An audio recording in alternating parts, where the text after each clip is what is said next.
who I'm truly upset with is the fact that our government has decided to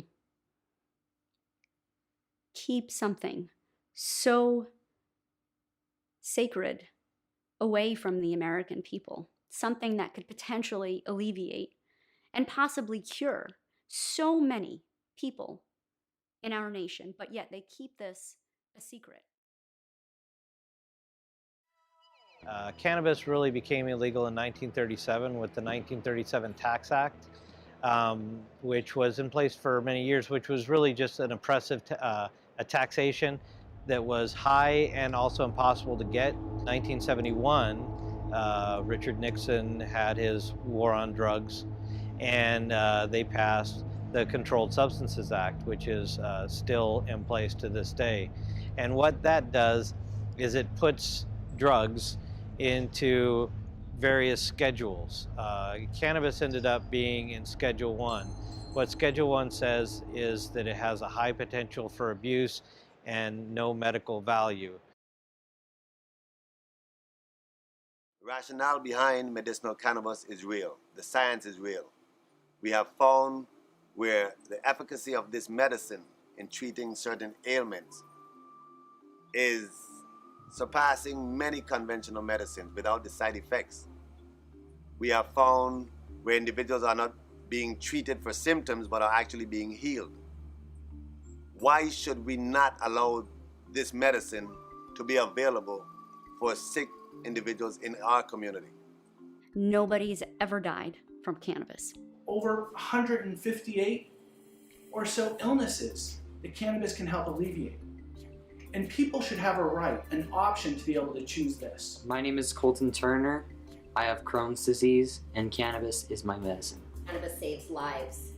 This is a message that we have got to get out. I've created several products that have caught worldwide attention, including Haley's Hope, which is a CBD oil that's used to treat pediatric epilepsy. We've treated over 300 children so far successfully.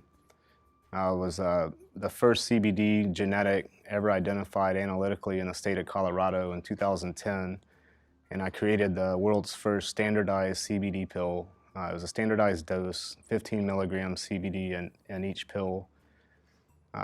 We launched that brand in 2010, and it's been used successfully to treat multiple sclerosis, cerebral palsy, cancer, Parkinson's, Alzheimer's, autism, multiple medical conditions. And that was a product that was a 1-to-1 ratio of CBD to THC. What seems to help my son the most is high THC. And when people ask me, well, your son's gonna be high, I tell them, you know what?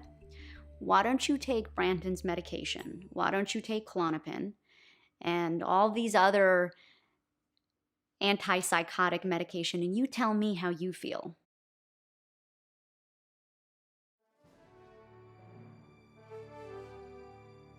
Well, like I said, I'm in Oklahoma, and so, you know, it's kind of discouraged, obviously. And like I said, most of the people that I do know that have PTSD, they're afraid to go to get medical help. Either you're pro-cannabis or you're anti-veteran. That's how I look at it. Simple as that.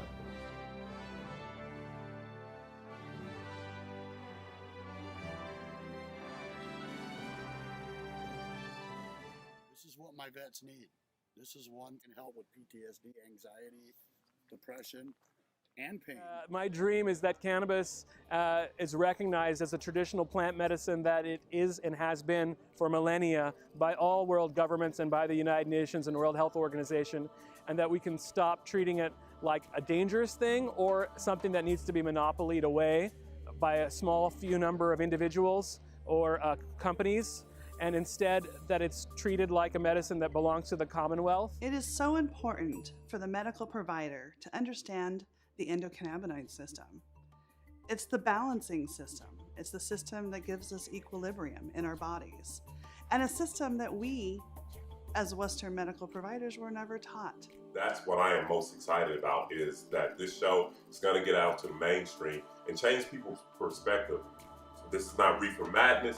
This is not Cheech and Chong. This is not Stone. This is scientific-based cannabis knowledge, and we're going to have fun with it, but we also want to give you a lot of knowledge.